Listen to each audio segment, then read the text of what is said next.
저는 늘 남편의 폭언과 폭행 속에 살아왔습니다. 제 이름은 나영이. 올해로 50를 훌쩍 넘겨 60을 바라보는 나이입니다. 지금 제 앞에는 곱게 놓인 하얀 스케치북과 빛깔 고운 색연필들이 펼쳐져 있습니다. 낡은 붓을 들었다 놓았다. 망설이는 저의 손은 마디마디 굵고 투박합니다. 이 손목의 희미한 흉터처럼 제 몸과 마음 곳곳에는 평생 남을 위해 그리고 폭군 같은 한 남자를 위해 살아온 흔적이 선명하게 새겨져 있습니다. 제 삶은 인내와 침묵이라는 두 단어로 요약될 수 있었습니다. 강만식. 그 이름 석자는 제게 숨통을 조여오는 공포이자 영혼을 갉아먹는 비수였습니다. 네가 뭘 알아? 니까짓 게 할 줄 아는 게 뭐야와 같은 폭언은 매일의 일상이었고 저는 그의 눈치를 보며 그림자처럼 살아야 했습니다. 제가 젊은 시절 품었던 그림에 대한 작은 꿈조차 그는 허락하지 않았습니다. 쓸데없는 짓 말고 집안일이나 해. 그는 그렇게 저의 모든 것을 짓밟았습니다. 제 이름 나영이는 어느새 강만식의 아내, 아이들의 엄마라는 이름 뒤에 완전히 묻혀버려 그 존재마저 흐릿해졌습니다. 저는 살아있는 듯 숨 쉬었지만 제 안에 나는 뼈만 남은 허수아비 같았습니다. 제가 20살 무렵 세상은 제게 무한한 가능성을 약속하는 듯 했습니다. 여리고 감수성 풍부했던 저는 책 속의 그림을 따라 그리거나 일기장에 빼곡히 저만의 글을 쓰는 것을 좋아했습니다. 거창한 꿈은 아니었지만 작은 붓 하나로 제 마음을 표현하고 싶다는 소박한 바람을 품고 있었습니다. 그러나 제 이름 나영이는 곧 강만식의 아내라는 더 큰 이름 아래 묻히게 되었습니다. 남편과 저는 젊은 날 만나 가정을 이루었습니다. 처음에는 평범한 남자인 줄 알았습니다. 그러나 그의 본 모습은 점차 드러났습니다. 그는 극도로 가부장적이고 자신의 뜻만이 곧 법이었습니다. 제가 어떤 의견을 내거나 작은 취미라도 가지려 하면 여자들은 집안일이나 잘하면 된다. 쓸데없는 소리 말고 내 말이나 들어 같은 폭언으로 저의 입을 막고 저를 무시했습니다. 저의 숨통을 조여오는 통제와 무관심 속에서 저는 저만의 꿈과 자아를 잃어갔고 그저 그의 그림자처럼 순종적인 아내로 살아가게 되었습니다. 제 삶의 유일한 버팀목은 사랑하는 아이들이었습니다. 아들, 딸을 키우기 위해 저는 모든 것을 참고 견뎠습니다. 제 존재의 이유는 오직 아이들의 미래였습니다. 눈물과 한숨으로 얼룩진 날들이었지만 저는 아이들만큼은 부디 건강하게, 행복하게 자라주기를 바라며 인고의 세월을 버텨냈습니다. 그렇게 자녀들이 성장하여 곁을 떠나 독립한 후 제 삶은 더욱 깊은 공허함 속으로 빠져들었습니다. 남은 것은 지옥 같은 남편과의 일상뿐이었습니다. 이혼 외에는 제게 다른 출구가 없다는 절박한 현실을 마주하며 저는 제 삶을 스스로 끝내야 한다는 것을 깨달았습니다. 그날은 유난히 더 지옥 같았습니다. 제가 며칠 전 동네 서점에서 우연히 발견한 드로잉, 책 한 권을 감춰두었던 낡은 스케치북과 함께 꺼내어 조용히 그림을 그리던 때였습니다. 젊은 시절 빛바랜 사진 속의 소녀 나영이가 간직했던 작은 꿈이었습니다. 그 작고 소중한 낙서 같은 그림을 보고 있으면 잠시나마 그의 폭정에서 벗어나 자유를 느끼는 듯 했습니다. 그러나 남편은 저의 작은 행위를 용납하지 않았습니다. 그는 말없이 다가와 제 손에 들린 붓을 낚아채더니 그림이 그려진 스케치북을 갈갈이 찢어발겼습니다. 나이 60의 주책이다. 그림은 무슨 그림이냐? 쓸데없는 짓 말고 집안일이나 해. 나이 들어서까지 나를 속 썩여야겠냐? 그의 폭언은 제 몸을 난도질하는 것보다 더 아팠습니다. 종이장이 찢어지는 소리는 마치 제 심장이 갈라지는 소리 같았습니다. 저는 바닥에 흩어진 종이 조각들을 바라보며 더 이상 참을 수 없다고 절감했습니다. 제 삶의 마지막 희망마저 이렇게 무참히 짓밟히는 순간 저는 죽기 전에 나 자신으로 살아보고 싶다는 절박한 열망이 두려움을 넘어섰습니다. 이혼 외에는 다른 출구가 없다는 것을 깨달았습니다. 이혼. 그 거대한 두 글자를 입 밖에 내는 순간 제 심장은 공포로 얼어붙었습니다. 하지만 더 이상 이대로 살아서는 안 된다는 나영이라는 존재의 마지막 외침이었습니다. 저는 용기를 내어 이혼이라는 거대한 결정을 내렸습니다. 그러나 이 싸움은 단순히 이혼 서류에 도장을 찍는 문제가 아니라는 것을 저는 지난 수십 년간의 경험으로 알고 있었습니다. 남편은 저를 놓아주지 않을 것이며 모든 수단과 방법을 동원해 저를 좌절시킬 것이 분명했습니다. 저는 그의 교활함과 폭력성을 증명할 무언가가 필요했습니다. 그때부터 저는 철저하고 은밀하게 이혼 소송을 위한 준비를 시작했습니다. 수십 년간 겪어왔던 폭언과 모욕을 낱낱이 기록했습니다.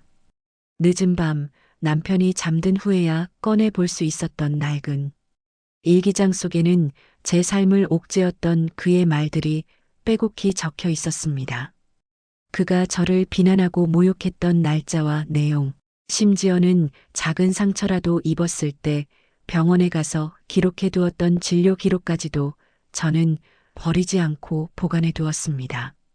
때로는 손이 떨려 제대로 글씨를 쓸 수 없을 때도 있었습니다. 그는 제게 단 한 푼의 경제권도 허락하지 않았습니다. 제 명의의 통장은 물론 작은 용돈마저도 그의 허락 없이는 사용할 수 없었습니다. 저는 그가 돈줄을 쥐고 저를 완벽히 통제했던 증거들을 모으기 시작했습니다. 몰래 숨겨둔 작은 녹음기에는 그의 상습적인 폭언과 비난이 고스란히 녹음되어 있었습니다. 소름 끼치는 그의 목소리를 다시 듣는 것은 고통스러웠지만 저는 이를 악물고 버텼습니다. 이 모든 것이 저의 해방을 위한 유일한 무기였기 때문입니다. 이혼 후 그의 비합리적인 재산 통제와 은닉 시도에 대비하기 위해 그의 재산 상태를 파악하는 작업도 시작했습니다. 남편 몰래 친한 지인에게 도움을 받아 정보를 얻었고 그의 사업 관련 서류들을 조심스럽게 살펴보며 증거를 모았습니다. 하나씩 증거를 모을 때마다 제 마음속에서는 두려움과 함께 알 수 없는 희망이 조금씩 커져갔습니다. 저는 지인의 소개를 통해 이혼 전문 변호사를 찾아갔습니다. 떨리는 손으로 그동안 모아두었던 증거들을 변호사에게 내밀었습니다. 녹음 파일과 진료 기록, 그리고 일기장을 본 변호사의 표정은 매우 진지했습니다. 그녀는 저의 이야기를 차분하게 들어주더니 마지막에 말했습니다. 어머님, 오랜 시간 정말 고생 많으셨습니다. 모아두신 증거들이 충분합니다. 이혼, 충분히 가능성이 있습니다. 그 순간 제 눈에서는 뜨거운 눈물이 왈칵 쏟아졌습니다. 가능성이 있다. 는 그 짧은 한마디가 제게는 암흑 속 한 줄기 빛과 같았습니다.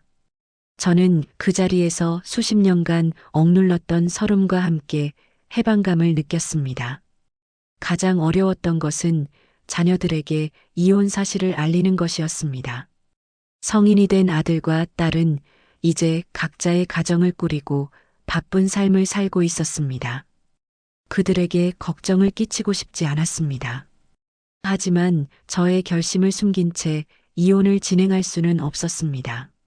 저는 두 아이를 불러 그동안 남편에게 당했던 폭력과 저의 고통스러운 삶에 대해 처음으로 솔직하게 털어놓았습니다. 엄마, 아빠가 아무리 그래도 이 나이에 이혼이라니요? 혼자 어떻게 사시려고요? 처음에는 저의 결정에 놀라고 당황하며 이혼을 만류하는 반응을 보였습니다. 그들의 눈에는 이 나이에 부모님의 이혼이라는 사회적 시선에 대한 부담과 오랜 시간 굳어진 부모님 관계에 대한 불신이 엿보였습니다. 그러나 제가 눈물을 흘리며 겪어왔던 고통을 솔직하게 털어놓고 그의 폭언이 담긴 녹음 파일을 들려주자 아이들의 얼굴은 충격으로 물들었습니다. 그들은 엄마의 고통스러운 고백에 큰 충격을 받았지만 여전히 혼란스러워하며 갈등하는 모습을 보였습니다. 저는 자녀들에게 이혼은 엄마의 마지막 삶을 위한 최선의 선택임을 거듭 강조했습니다. 아직 그들의 완벽한 지지를 얻지는 못했지만 저는 이제 물러설 수 없었습니다. 오롯이 나로 살아가기 위한 저의 마지막 싸움은 이미 시작된 것입니다. 제 삶의 마지막 싸움이 시작된 후 저는 남편이 결코 저를 순순히 놓아주지 않을 것이라는 예감이 틀리지 않았음을 깨달았습니다. 제가 이혼을 결심하고 변호사를 통해 소송을 제기하자 그는 마치 굶주린 맹수처럼 돌변했습니다. 그의 분노는 상상을 초월했습니다. 전화 너머로 들려오는 그의 목소리는 폭언과 함께 내가 감히 날 버려? 내가 평생 먹여 살렸는데 이제 와서 이혼이라니. 꿈도 꾸지 마라. 며 비수처럼 날아와 꽂혔습니다. 그는 재산 분할, 위자료는 한 푼도 줄 수 없다고 악을 쓰며 제게 협박과 회유를 번갈아 사용하며 정신적으로 압박해왔습니다. 그 모든 말들은 제가 수십 년간 겪어왔던 익숙한 폭력의 형태였습니다. 저는 변호사의 도움을 받아 이혼 소송을 정식으로 제기했습니다. 이제 법의 테두리 안에서 진실을 가려낼 수 있을 것이라는 한 줄기 희망을 품었지만 남편의 저항은 더욱 거세고 교활했습니다. 그는 자신의 변호사를 선임하여 이혼에 격렬하게 저항했으며 제가 모아둔 증거들을 무효화하려 온갖 방법을 동원했습니다. 제가 제출한 녹음 파일은 편집된 허위 증거로 매도당했고 진료 기록은 개인의 감정 과잉으로 인한 착각으로 치부되었습니다.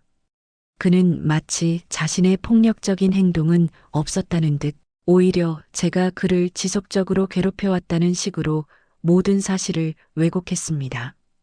가장 견디기 힘들었던 것은 자녀들이었습니다. 제가 소송을 제기하자 남편은 즉시 자녀들을 자신의 편으로 끌어들이려 했습니다. 엄마가 요즘 나이가 들어 정신이 오락가락한다. 내 엄마가 헛바람이 들어 이혼하고 싶어 한다는 식으로 저를 모함했습니다. 그는 제가 정신적인 문제가 있다는 식으로 주변 사람들에게 소문을 퍼뜨리려 하기도 했습니다. 저의 아들과 딸은 그 속에서 심한 혼란을 겪었습니다. 그들은 아빠의 폭력적인 모습도 보았지만 이 나이에 부모님의 이혼이라는 사회적 시선 앞에서 어찌할 바를 몰라 했습니다. 엄마, 정말 아빠가 시키는 대로 정신과 상담이라도 한번 받아보면 안 돼? 그냥 참고 살면 안 돼? 남은 인생 얼마라고. 그들의 물음은 제 가슴을 더 아프게 했습니다.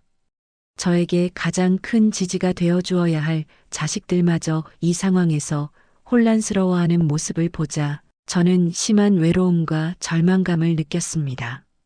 남편은 이런 자녀들의 마음을 약점 삼아 저를 설득하게 하려는 시도도 서슴지 않았습니다. 재산 문제도 복잡했습니다. 이혼을 위해 남편의 재산을 조사하는 과정에서 저는 그가 자신 몰래 상당한 재산을 빼돌리거나 은닉하려 했던 정황들을 포착했습니다.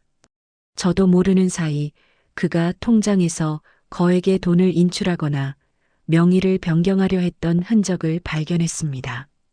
남편이 철저하게 저에게 재정적인 독립을 주지 않으려 했다는 증거였습니다. 제가 숨겨둔 용돈을 찾아내 비난한 것은 물론이요, 자신의 동생이나 지인들에게 자산을 옮기는 등 교묘한 수법으로 재산을 감추려 했습니다. 이런 그의 악의적인 방해 공작 때문에 이혼 소송은 점점 더 길어질 것이 분명해 보였습니다. 매달 들어가는 변호사 비용과 재판 준비에 대한 부담감은 저를 짓눌렀습니다. 남편의 교활하고 집요한 압박은 소송 기간 내내 계속되었습니다. 그는 제 일거수일투족을 감시하려 했고 주변 지인들을 통해 제가 어디를 가고 누구를 만나는지 캐묻는 등 스토킹에 가까운 행동을 보였습니다. 제 친구들에게 전화를 걸어 저에 대한 악성 소문을 퍼뜨리거나 저의 사생활을 들춰내려 하기도 했습니다. 너 그동안 남자 만났지? 그래서 이혼하는 거지? 와 같은 터무니없는 비난은 저를 더욱 지치게 만들었습니다.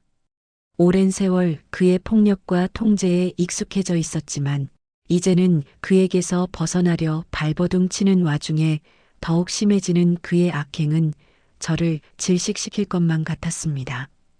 밤마다 악몽에 시달렸고 온몸에 알 수 없는 통증과 함께 불면증에 시달려야 했습니다.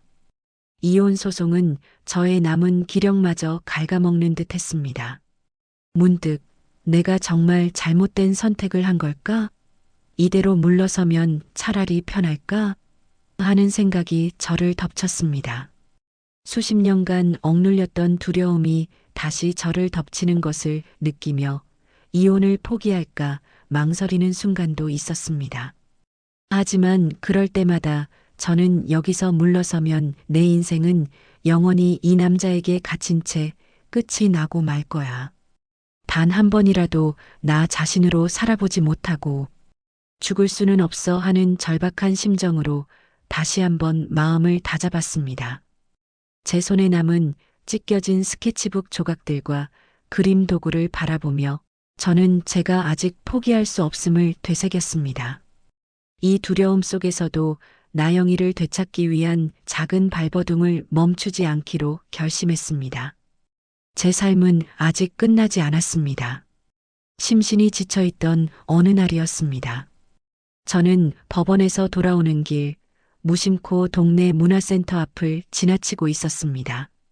쌀쌀한 가을바람에 휘날리던 벽보 하나가 제 눈길을 사로잡았습니다. 취미 미술 강좌 수강생 모집. 그림이라는 두 글자는 제게 마치 잊고 지냈던 오랜 친구의 이름 같았습니다. 젊은 시절 저는 그림 그리는 것을 누구보다 좋아했지만 남편의 폭언과 통제 속에서 그 꿈은 깊이 묻혀버렸습니다. 제가 숨겨두었던 낡은 스케치북과 붓을 발견하고 갈갈이 찢어발겼던 그의 모습이 생생하게 떠올랐습니다. 그 아픈 기억 때문에 다시는 그림을 그릴 수 없을 것이라고 생각했습니다. 그러나 그 벽보 앞에서 저는 묘한 이끌림을 느꼈습니다. 그날 법정에서 마주했던 남편의 싸늘한 시선, 지쳐버린 저의 그림자 같던 모습, 그리고 아직 끝나지 않은 이 지긋지긋한 싸움. 이 모든 것에서 벗어나 잠시나마 저만의 공간으로 숨고 싶다는 간절한 소망이 저를 움직였습니다. 큰 기대를 한 것은 아니었습니다. 그저 다른 사람들의 시선에서 벗어나 잠시라도 제 생각을 멈출 수 있다면 좋겠다고 생각했습니다. 저는 떨리는 손으로 문화센터 문을 열고 미술 강좌에 등록했습니다. 그것은 제 인생에서 스스로를 위한 난생 처음 하는 작은 반항이자 용기 있는 발걸음이었습니다. 첫 수업이 있던 날, 저는 익숙한 듯 낯선 붓을 들었습니다. 고사리 같던 손으로 색연필을 잡던 어린 시절의 저로 돌아간 듯 했습니다. 물감의 차가운 촉감, 캔버스 위에 번지는 색의 향연은 잊었던 평화로움을 선사했습니다. 강좌에는 저와 비슷한 연배의 수강생들이 몇 명 있었습니다. 그들은 모두 그림 앞에서만큼은 해맑은 어린아이처럼 진지하고 자유로웠습니다. 저는 난생 처음 나영이라는 이름으로 수강생이라는 낯선 자리에 앉아 그들과 함께 오직 그림이라는 주제로 이야기를 나누고 웃을 수 있었습니다. 그 공간에서만큼은 남편의 그림자에서 벗어나 온전히 나로 존재할 수 있었습니다. 그림을 그리는 동안 저는 묘한 해방감과 함께 잊었던 행복감을 되찾아갔습니다. 붓을 들고 물감을 섞는 순간만큼은 이혼 소송의 압박도 남편의 폭언도 모두 저 너머로 사라지는 듯 했습니다. 그림에 대한 제 숨겨진 재능은 생각보다 빨리 빛을 발했습니다. 오랜 세월 억눌려왔던 감수성과 창작에 대한 갈망이 폭발하듯 붓끝을 통해 표출되었습니다. 칙칙했던 제 삶의 색깔이 캔버스 위에서 형형색색으로 물들기 시작했습니다. 제가 잃어버렸던 저의 일부를 그림 속에서 다시 찾아가는 듯한 기분이었습니다. 작은 캔버스 속 세상은 저에게 상상 이상의 평화와 자유를 선물해 주었습니다. 문화센터 미술 강좌의 강사는 50대 후반의 이현우 선생님이셨습니다. 그는 연륜 있는 화가이자 따뜻하고 이해심 많은 분이셨습니다. 현우 선생님은 처음부터 저의 그림에 특별한 관심을 보이셨습니다. 그는 제 그림을 유심히 지켜보셨고 제가 붓을 잡는 자세나 색을 선택하는 감각에 대해 칭찬을 아끼지 않으셨습니다. 영애 씨 그림은 단순히 잘 그리는 것을 넘어선 깊이가 느껴집니다. 그 속에 영애 씨만의 이야기가 담겨 있어요. 그의 칭찬은 저의 메마른 감성에 단비처럼 스며들었습니다. 그는 저의 그림에서 드러나는 탁월한 재능과 함께 저의 눈빛에서 읽히는 깊은 슬픔과 오랜 상처를 한눈에 알아채는 듯 했습니다. 그분은 저에게 아무것도 묻지 않으셨지만 저의 그림에서 제가 오랫동안 억눌려 왔음을 본능적으로 감지하는 듯 했습니다. 현우 선생님은 저의 재능을 인정하고 존중해 주시는 첫 번째 사람이었습니다. 그의 따뜻한 격려 속에서 저는 난생 처음 존중받는 느낌을 받았습니다. 물론 제가 완전히 남편의 그림자에서 벗어난 것은 아니었습니다. 그는 이혼 소송 중에도 제가 문화센터에서 그림을 그리는 것을 알아채고는 비웃거나 조롱했습니다. 나이 들어서 주책이다. 헛짓거리 말고 합의나 해. 내까짓게 예술은 무슨 예술이냐? 전화를 걸어 폭언을 퍼붓거나 변호사를 통해 제 사생활에 대한 문제를 제기하려 하기도 했습니다.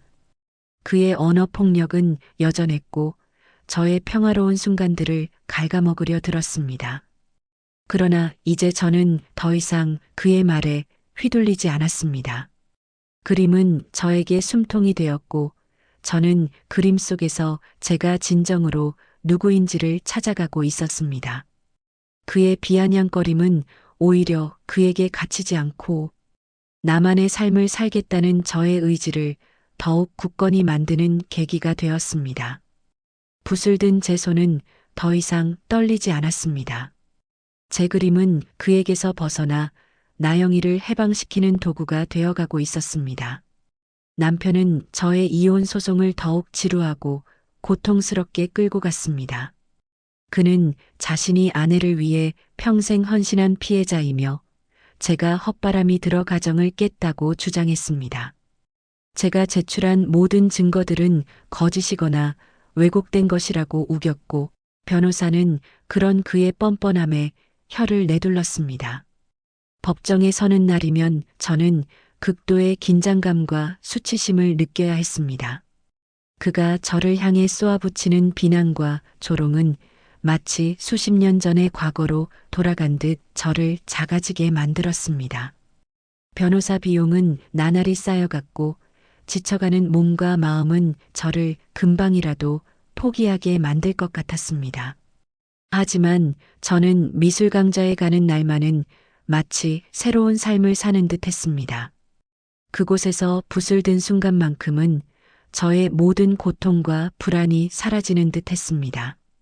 선생님은 저의 그림에 대한 탁월한 재능을 계속해서 칭찬해 주셨고 제가 붓으로 표현하는 슬픔과 해방감을 섬세하게 읽어주셨습니다. 그의 따뜻하고 배려 깊은 시선은 제가 남편에게서는 평생 받아보지 못했던 존중이었습니다. 그는 제가 힘들게 그린 그림을 보며 영애 씨의 그림에는 말로 다 표현하지 못할 깊은 슬픔과 함께 그것을 이겨내려는 강인한 의지가 보입니다. 마치 긴 어둠을 지나 빛을 찾아가는 한떨기 꽃 같아요. 라고 말해주셨습니다. 그분의 진심 어린 칭찬은 저에게 더없이 큰 위로와 격려가 되었습니다. 현우 선생님은 제가 힘든 시간을 보내고 있다는 것을 어렴풋이 짐작하는 듯 했습니다. 언젠가 그분과 대화를 나누던 중 제가 무심코 제 삶이 항상 그림처럼 자유롭고 아름다울 수는 없네요. 라고 읊조리자 그는 조심스럽게 모두에게 각자의 어려움이 있습니다. 저는 아내를 먼저 떠나보내고 한동안 붓을 잡을 힘조차 없었죠.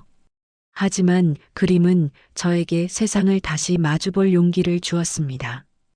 영희 씨의 그림에서 저는 그런 용기를 보았습니다. 라고 말씀해 주셨습니다. 그분의 사별 고백은 저에게 큰 충격과 동시에 깊은 공감대를 형성했습니다. 타인에게 저의 가장 깊은 상처를 드러내는 것이 두려웠지만 현우 선생님의 따뜻한 이해심은 저를 이끌었습니다. 난생 처음으로 저는 남편과의 지난 수십 년간의 고통, 그리고 이혼 소송 중이라는 사실까지도 조심스럽게 털어놓았습니다. 현우 선생님은 저의 이야기를 묵묵히 들어주셨습니다. 한마디의 비난도 충고도 없이 그저 저의 아픔을 온전히 함께 느껴주는 듯 했습니다. 모든 이야기를 마친 후 그는 따뜻한 손으로 제 어깨를 감싸 안으며 말했습니다. 정말 강하고 용기 있는 분입니다. 이제 영애 씨의 그림처럼 영애 씨의 삶도 활짝 피어날 겁니다. 그의 진심 어린 위로는 제 얼어붙었던 마음에 훈훈한 온기를 불어넣었고 저는 오랜만에 느껴보는 타인의 따뜻한 품에서 하염없이 눈물을 흘렸습니다. 현우 선생님의 지지는 제가 이 힘든 싸움을 계속할 수 있는 원동력이 되었습니다. 그의 따뜻한 눈빛 속에서 저는 사랑받는다는 느낌, 존중받는다는 느낌이 어떤 것인지 뒤늦게나마 깨닫게 되었습니다. 자녀들 또한 점차 저의 이혼을 이해하고 지지하기 시작했습니다. 처음에는 사회적 시선과 아버지의 만류 속에서 혼란스러워하던 그들이었지만 이혼 소송이 길어지면서 남편의 추악한 민낯이 더욱 명확히 드러났기 때문입니다. 그들은 제가 제출한 녹음 파일과 과거의 기록들을 통해 아버지가 얼마나 오랫동안 저를 억압하고 괴롭혀왔는지를 깨닫게 되었습니다. 그리고 그런 지옥 같은 상황 속에서도 제가 붓을 다시 들고 자신의 삶을 찾아가는 모습에 점차 깊은 존경심을 표하기 시작했습니다. 딸아이는 저의 그림을 보며 엄마의 그림은 엄마의 삶 그 자체다. 너무 멋있다고 말해주었고 아들은 엄마가 이렇게 행복해하는 모습 저희는 처음 보는 것 같아요. 이제 엄마를 위해서 저희가 뭐든 해드릴게요. 라고 말하며 저의 편이 되어 주었습니다. 자식들의 진정한 지지는 저에게는 더없이 큰 힘이 되었습니다. 하지만 남편은 제가 그림에 몰두하고 현우 선생님과 가까워지는 것을 알게 되면서 더욱 분노했습니다. 그는 마치 저의 자유를 빼앗고 싶어 안달이 난 사람처럼 굴었습니다. 그는 문화센터에 찾아와 멀리서 저를 노려보거나 제 뒤를 밟는 등 스토킹에 가까운 행동을 보였습니다. 제게 직접 전화를 걸어 감히 딴 남자에게 웃어? 이혼도 하기 전에 바람을 피워? 너 이혼하면 아무것도 아니야. 아무도 널 받아주지 않을 거야. 와 같은 폭언을 쏟아냈습니다. 그는 제가 잊었던 평화와 행복을 되찾아가는 모습 자체를 참지 못하는 듯 했습니다. 그의 악의적인 방해는 저를 다시 두려움과 불안감으로 몰아넣었지만 저는 더 이상 과거의 제가 아니었습니다. 현우 선생님의 격려와 자녀들의 지지, 그리고 무엇보다 그림을 향한 저의 꺼지지 않는 열정 앞에서 저는 결코 물러서지 않기로 결심했습니다. 제 삶의 마지막 장을 그에게 갇힌 채 끝낼 수는 없었습니다. 저는 굳은 의지로 붓을 잡았고 캔버스 위에 저만의 희망을 그려나갔습니다. 제 그림은 저에게 족쇄가 아닌 해방의 날개가 되어주고 있었습니다. 문화센터에서 제 그림 실력은 날마다 발전했고 주변 수강생들과 현우 선생님으로부터 개인전을 열어보는 것이 어떻겠냐는 제안을 받았습니다. 처음에는 저의 그림이 과연 대중 앞에 설 자격이 있을까 망설였습니다. 제 그림 속에는 아직 풀지 못한 슬픔과 억압된 감정들이 너무 많았으니까요. 하지만 현우 선생님은 영애 씨의 그림은 단순히 잘 그리는 것을 넘어선 깊은 감동이 있습니다. 그 그림은 영애 씨의 삶을 고스란히 보여줍니다. 그것이 바로 영애 씨 그림의 힘입니다. 라고 격려했습니다. 그분의 진심 어린 격려에 힘입어 저는 작은 갤러리의 한 켠을 빌려 저의 첫 소규모 개인 전시회를 준비하기 시작했습니다. 그림은 더 이상 저만의 치유 도구가 아니었습니다. 그것은 제 삶을 고스란히 보여주는 한 권의 자서전이자 세상과 소통하는 저의 유일한 언어가 되었습니다. 남편이 이혼 소송 중에도 제가 전시회를 연다는 소식에 내까짓 게 그림이냐? 헛짓거리 그만하고 집에 와서 합의서에 도장이나 찍어라. 며 폭언을 쏟아냈습니다. 그는 전시회까지 찾아와 행패를 부릴 기세였지만 저는 더 이상 흔들리지 않았습니다. 그림은 저의 피난처이자 동시에 저를 지켜주는 방패가 되었습니다. 저의 자녀들 또한 이혼 소송의 과정 속에서 남편의 추악한 민낯과 그의 주장이 모두 거짓임이 밝혀지면서 아버지에게 깊은 실망감을 느꼈습니다. 그들은 제가 얼마나 오랜 세월 고통 속에 살아왔는지를 비로소 진심으로 이해하게 되었습니다. 아들, 딸은 저에게 엄마, 이제 괜찮아. 저희가 엄마 편이에요. 무슨 일이 있어도 엄마를 지킬 거야. 라고 말해주었습니다. 그들의 진정한 지지는 제가 가장 힘든 시기에 굳건히 버틸 수 있는 큰 힘이 되었습니다.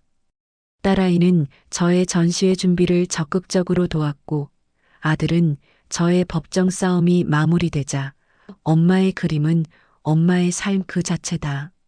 너무 멋있다고 말하며 저의 가장 든든한 후원자가 되어 주었습니다.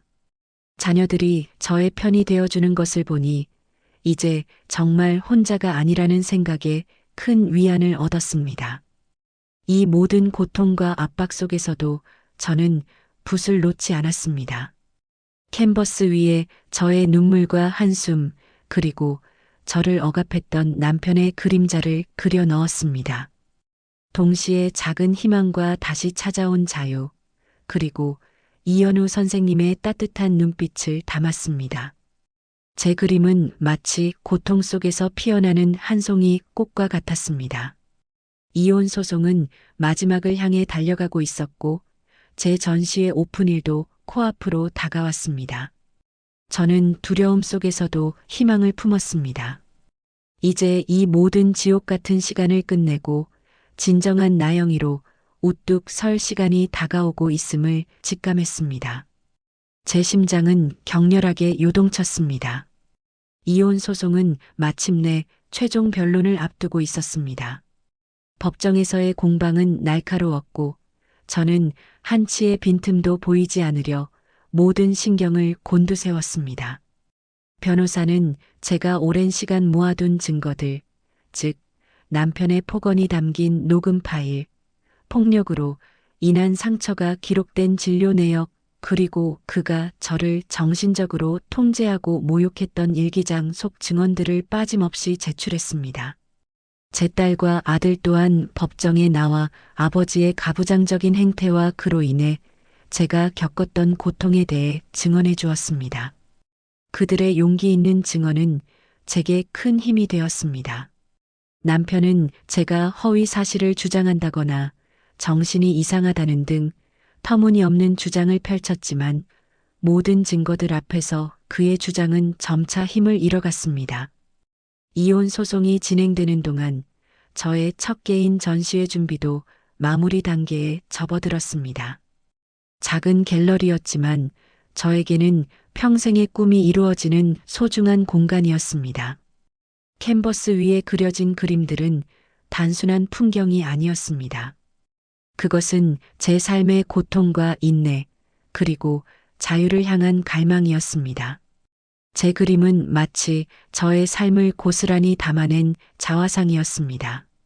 이연우 선생님은 제 그림을 보며 영희 씨의 그림은 진정한 치유의 그림입니다. 그 속에 영희 씨의 삶이 녹아 있어 보는 이들에게 깊은 울림을 줍니다. 라고 칭찬해 주셨습니다. 자녀들 또한 전시회 준비를 적극적으로 도왔고 개막 당일 누구보다 일찍 찾아와 저의 그림들을 자랑스럽게 감상했습니다. 전시회 개막일 갤러리에는 저의 지인들, 문화센터 동료들, 그리고 이연우 선생님과 자녀들이 찾아와 따뜻한 축하를 건넸습니다. 저는 환한 미소를 지으며 찾아와 주신 분들께 감사를 표했습니다. 그 순간만큼은 모든 걱정과 불안을 잊은 채 오롯이 그림을 통해 저 자신을 드러내는 기쁨에 잠겨 있었습니다. 제 그림 앞에서 사람들은 깊은 공감을 표했고 어떤 분은 눈물을 훔치기도 했습니다. 저는 제 그림이 누군가에게 작은 위로가 될 수 있다는 사실에 큰 감격과 함께 앞으로도 계속 그림을 그려나가야겠다는 다짐을 했습니다. 하지만 제 마음속 어딘가에는 불안의 씨앗이 심겨 있었습니다. 남편은 제가 전시회를 연다는 소식을 듣고는 내까짓게 어디 감히 나 몰래 전시회 따위를 열어 내 안에 행세하지 마 라며 폭언을 쏟아냈습니다. 그는 전시회에 찾아와 행패를 부릴지도 모른다는 불길한 예감이 저를 스쳐 지나갔습니다. 저는 은연중에 갤러리 입구를 주시했습니다. 아니나 다를까 전시회가 한창 무르익어 가던 중 갤러리 문이 거칠게 열리고 남편이 비틀거리며 들어섰습니다. 그의 얼굴은 술에 취해 붉게 상기되어 있었고 눈은 살기로 번들거렸습니다. 나영이, 내가 여기가 어디라고 와서 이런 짓을 벌여. 당장 이딴 그림 치우지 못해. 그는 고함을 지르며 갤러리 벽에 걸린 저의 그림 중 한 점을 향해 손을 뻗었습니다. 그의 손은 제가 오랜 시간의 아픔과 희망을 담아낸 그림을 찢어버리려 했습니다. 전시회장은 순식간에 아수라장이 되었습니다. 사람들은 경악하며 웅성거렸고 제 가슴은 공포로 쿵 내려앉았습니다. 수십 년간 저를 짓눌렀던 그의 폭력적인 그림자가 이 행복한 순간마저 망치려 드는 것에 저는 절망했습니다. 그 순간 선생님이 남편 앞에 나섰습니다. 그는 남편의 팔을 단호하게 잡으며 제 그림을 보호했습니다. 여기서 이러시면 안 됩니다. 여기가 어디라고 소란을 피우십니까? 현우 선생님의 목소리는 차분했지만 그 속에는 단호한 의지가 담겨 있었습니다. 남편은 현우 선생님을 향해 내가 뭔데 나서 이 더러운 늙은 것들끼리 붙어 먹으려 하는 것이냐? 라며 입에 담지 못할 모욕적인 폭언을 쏟아냈습니다. 이어서 남편은 제게 나영이 당장 집에 안 와? 내가 널 이대로 둘 것 같아? 당장 짐 싸서 나와. 내가 내 숨통을 끊어버릴 거야. 라며 저의 목덜미를 잡고 밖으로 끌어내려 했습니다. 제 아들과 딸이 그 순간 남편에게 달려들었습니다. 아빠, 제발 그만하세요. 엄마한테 무슨 짓이에요? 자녀들은 울부짖으며 남편을 말렸고 현우 선생님과 갤러리 관계자들까지 합세하여 남편을 밖으로 끌어냈습니다. 그는 마지막까지 발악하며 나영이, 이 불효자식들, 가만두지 않겠다. 라고 외쳤지만 그의 절규는 텅 빈 거리에 메아리칠 뿐이었습니다. 그는 더 이상 저에게 아무런 영향력을 행사할 수 없었습니다. 그는 모든 것을 잃은 채 비참하게 갤러리에서 쫓겨났습니다. 남편의 난동은 저에게 마지막 상처를 주었지만 동시에 오랜 시간 저를 짓눌렀던 그의 그림자를 완전히 걷어내는 결정적인 계기가 되었습니다. 그날의 일은 언론에도 보도되었고 폭력적인 남편에게서 벗어나 그림으로 새 삶을 찾은 여성이라는 제목으로 제 사연이 알려지기도 했습니다. 많은 사람들이 저에게 응원의 메시지를 보내왔습니다. 그리고 며칠 후 마침내 이혼 소송의 최종 판결이 내려졌습니다. 법정의 긴장감이 최고조에 달한 가운데 재판부는 제가 오랜 시간 모아둔 증거들과 변호사의 탁월한 변론, 그리고 자녀들의 증언을 모두 인정했습니다.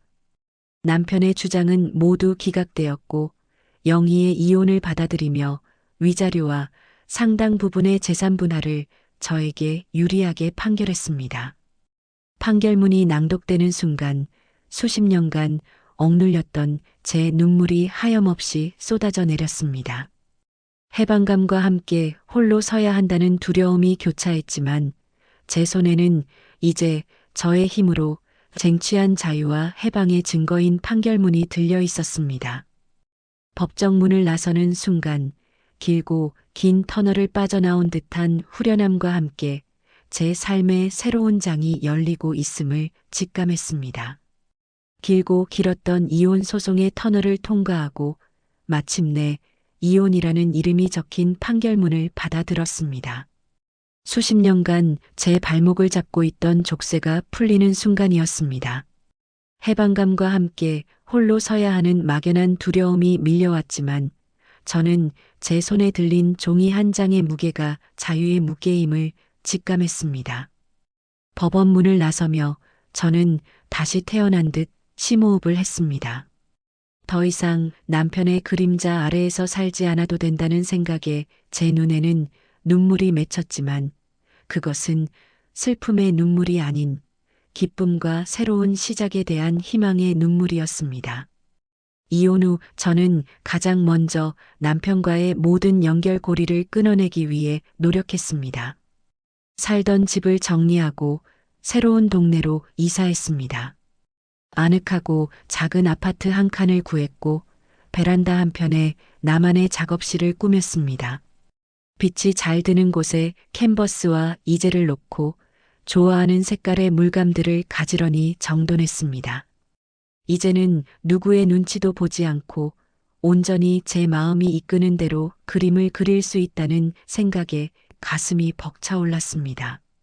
그림은 더 이상 저에게 현실의 도피처가 아니었습니다.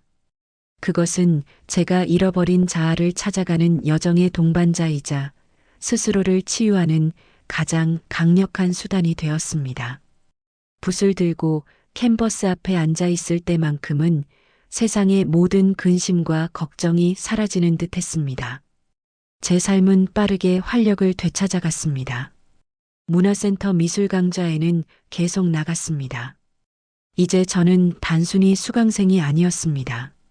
제 전시회 이후 강사님과 수강생들 사이에서 저는 폭력적인 남편에게서 벗어나 그림으로 새 삶을 찾은 용기 있는 여성으로 통했습니다. 많은 분들이 제 그림을 보고 용기를 얻었다며 제게 감사 인사를 전하기도 했습니다. 저는 제 그림이 누군가에게 작은 위로와 희망을 줄 수 있다는 사실에 큰 보람을 느꼈습니다. 덕분에 저는 작은 갤러리나 커뮤니티 공간에서 종종 강연을 하거나 그림을 지도하는 봉사활동을 시작했습니다. 그동안 제가 겪었던 아픔과 그림을 통해 얻은 치유의 경험을 나누며 저와 비슷한 처지에 있는 여성들에게 작은 등불이 되어주고 싶었습니다. 제 그림은 단순한 예술을 넘어 고통받는 이들에게 희망을 주는 메시지가 되었습니다. 저의 자녀들은 이혼 후 누구보다 저의 새로운 삶을 응원하고 지지해 주었습니다. 그들은 남편의 마지막 발악과 난동을 직접 목격하며 아버지에게 깊은 실망감을 느꼈습니다. 딸아이는 저의 전시회에 와서 그림을 본 후 엄마, 이제 정말 행복해 보여서 좋아요. 저희 때문에 더 힘들었을 텐데 이제는 엄마의 삶을 사세요. 라고 말하며 저를 안아주었습니다. 아들 또한 주기적으로 저를 찾아와 맛있는 것을 사주고 새로운 동네에 적응하는 것을 도와주었습니다. 그들은 엄마가 진정으로 웃는 모습을 이제야 보게 되었다며 엄마의 선택이 옳았음을 인정하고 저의 새로운 시작을 진심으로 축복해 주었습니다. 그들의 변치 않는 지지 속에서 저는 세상에 혼자가 아니라는 위안을 얻었습니다. 그리고 이현우 선생님과의 관계도 점차 깊어졌습니다. 그는 제가 이혼 후에도 여전히 심리적으로 힘들어할 때마다 그림을 함께 그리거나 미술관 나들이를 제안하며 저에게 새로운 시선을 선물해 주었습니다. 그는 저에게 그 어떤 것도 강요하지 않았고 그저 묵묵히 제 곁에서 저의 이야기를 들어주고 공감해주는 따뜻한 존재였습니다. 그도 저처럼 오랜 시간 아내와 사별한 아픔을 겪었기에 저의 상처를 누구보다 깊이 이해해 주었습니다. 서로의 과거를 존중하며 함께 미술 강연을 듣거나 여행을 떠나며 새로운 문화생활을 공유했습니다.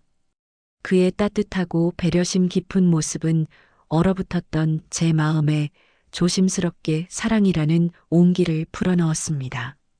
억압받았던 과거 속에서는 꿈꿀 수조차 없었던 조심스럽고 아름다운 황혼 로맨스가 저의 삶에 스며들기 시작한 것입니다. 그의 손을 잡고 미술관을 거닐 때면 마치 제가 젊은 시절 놓쳤던 사랑을 이제야 온전히 느끼는 듯한 착각에 빠지곤 했습니다. 남편은 자신이 뿌린 씨앗을 거두어야 했습니다. 재산을 잃고 자녀들에게 외면당한 채 사회적으로 고립된 외로운 노년을 보내야 한다는 소식이 들려왔습니다. 가끔 그가 거리를 배회하거나 술에 취해 홀로 중얼거린다는 이야기를 들을 때면 연민보다는 결국 자신의 뿌린 대로 거두는구나 하는 차가운 사실을 확인하게 되었습니다. 저는 그에게 복수심을 느끼기보다 그가 더 이상 저의 삶에 어떤 영향도 미치지 못한다는 사실에 안도했습니다.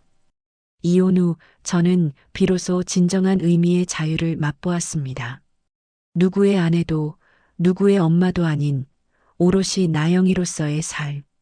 그림을 통해 자신을 표현하고 주변 사람들에게 긍정적인 영향을 주며 새로운 사랑과 인연을 만나는 이 삶이 바로 제가 그토록 갈망했던 삶이었습니다. 제 심장은 다시 뛰었고 제 눈은 세상의 아름다움을 다시 보기 시작했습니다. 저는 비로소 제 삶의 진정한 주인이 되었습니다. 지옥 같았던 과거와의 단절, 그리고 새로운 삶의 시작을 알린 지 벌써 몇 년의 시간이 흘렀습니다. 지금 저는 따스한 햇살이 가득 들어오는 작은 작업실에서 붓을 들고 있습니다. 제 눈앞에 펼쳐진 캔버스에는 이전과는 확연히 다른 밝고 따뜻한 색감의 그림이 완성되어 가고 있습니다. 제 삶의 마지막 순간이 다가올 때 저는 제가 나로 살아보았다고 당당히 말할 수 있습니다. 수많은 고통 속에서 피어난 한 송이 꽃처럼 저는 비로소 진정한 저를 만났습니다. 제 얼굴에는 세월의 흔적과 함께 깊어진 주름이 있습니다. 그러나 그 주름 속에는 억압받던 시절의 그림자가 아닌 자유와 평화를 되찾은 사람만이 가질 수 있는 깊은 미소가 자리하고 있습니다. 저는 이제 누구의 눈치도 보지 않고 오롯이 제 마음이 이끄는 대로 살아가고 있습니다. 아침에 일어나 가장 먼저 하는 일은 작업실에 앉아 붓을 드는 것입니다. 제 그림은 이제 저만의 치유를 넘어 보는 이들에게도 위로와 희망을 주는 메시지가 되었습니다. 작은 전시회나 지역 강좌에 나가 제 경험과 그림에 대한 열정을 나누며 많은 사람들과 소통하고 있습니다. 그 과정에서 얻는 보람과 행복은 평생 억눌려 왔던 제 삶의 갈증을 해소해 주는 듯합니다. 제 곁에는 이현우 선생님이 계십니다. 그와의 관계는 조심스럽지만 따뜻하고 깊이 있는 황혼 로맨스로 무르익고 있습니다. 그는 제가 평생 꿈꿔왔던, 하지만 단 한 번도 느껴보지 못했던 존중과 이해를 선물해 주었습니다. 우리는 함께 미술관을 거닐며 그림 이야기를 나누고 조용한 시골길을 드라이브하며 노을을 바라봅니다. 때로는 마주 앉아 서로의 얼굴을 그리며 웃음꽃을 피우기도 합니다. 그는 저의 과거를 모두 알고 있지만 저의 상처를 함부로 파헤치려 하지 않고 묵묵히 제 곁을 지켜줍니다. 그의 따뜻한 눈빛 속에서 저는 여전히 사랑받고 있음을 느끼며 제 삶에 다시 찾아온 이 귀한 인연에 깊이 감사하고 있습니다. 그와의 시간은 제 삶을 풍요롭고 의미 있게 만들어 주었습니다. 저의 자녀들은 엄마의 행복을 진심으로 응원합니다. 처음에는 저의 이혼을 반대했고 아버지를 대하는 일로 힘들어했지만 이제 그들은 저의 가장 든든한 지지자가 되었습니다. 엄마가 이렇게 환하게 웃는 모습을 보니 정말 저희도 행복해요. 엄마 마음껏 엄마의 삶을 사세요. 그들은 저와 현우 선생님의 관계 또한 인정하고 축복해 주었습니다. 주말이면 아이들이 손주들의 손을 잡고 작업실을 찾아옵니다. 손주들이 저의 그림에 대해 제잘거리고 붓을 들고 서툰 솜씨로나마 그림을 그리는 모습을 보고 있으면 그 모든 고통스러운 시간이 결코 헛되지 않았다는 것을 깨닫게 됩니다. 남편의 이야기는 이제 제게 먼 옛날의 일처럼 느껴집니다. 저는 더 이상 그에게 어떤 감정도 느끼지 않습니다. 그에게 남은 것은 오만과 고집, 그리고 외로움뿐이라는 소식을 들었습니다. 그를 향한 저의 유일한 바람은 그도 남은 생에서 아주 작은 평화라도 찾을 수 있기를 바랄 뿐입니다. 그의 불행은 저의 행복과는 아무런 상관이 없습니다. 저는 이미 그에게서 벗어나 저만의 꽃 그림자를 찾아 자유롭게 날아오르고 있습니다. 제 이야기가 여러분께 작은 위로가 되고 용기가 될 수 있기를 바랍니다. 인생은 언제든 다시 시작할 수 있습니다. 나이라는 숫자는 결코 여러분의 행복을 가로막는 장애물이 될 수 없습니다. 저처럼 오랜 시간 고통 속에 있었던 분들이 계신다면 부디 용기 내어 자신을 위한 선택을 하십시오. 여러분의 삶은 누구보다도 소중합니다. 어떤 고난과 역경 속에서도 여러분 안에는 늘 피어날 준비를 마친 아름다운 꽃 그림자가 숨어 있습니다. 지금까지 은빛 라디오였습니다. 앞으로 더 재미있고 감동적인 이야기로 찾아뵙겠습니다. 구독과 좋아요도 부탁드립니다. 감사합니다. 행복한 하루 되세요.